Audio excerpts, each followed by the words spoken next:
9 August रोजी छत्रपती संभाजीनगर येथे अपंग जनता दल सामाजिक संघटनेचे रस्ता रोको महाआंदोलन जिल्हाधिकारी कार्यालयासमोर करण्यात आले आणि विविध मागण्याचे निवेदन कलेक्टर साहेबांना देण्यात आले। माननीय कलेक्टर साहेबांनी ताबडतोब लेटर काढले की आमदार खासदार यांना 5% निधी लवकरात लवकर खर्च करण्यात यावा व आंदोलनकर्त्यांना लेखी स्वरूपात आश्वासन दिले की लवकरात लवकर आमदार व खासदार 5% निधी खर्च करण्यात येईल। हा विजय सर्व दिव्यांग बांधवांचा आहे। आंदोलनमध्ये 150 ते 200 दिव्यांग बांधव सहभागी झाले होते।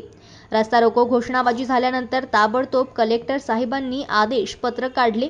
या आंदोलनाला राष्ट्रवादी काँग्रेस, मदन कुमार इंगळे व सर्व दिव्यांग सेलचे कार्यकर्ते हजर होते व आमची अपंग जनता दल सामाजिक संघटनेची पूर्ण टीम हजर होती।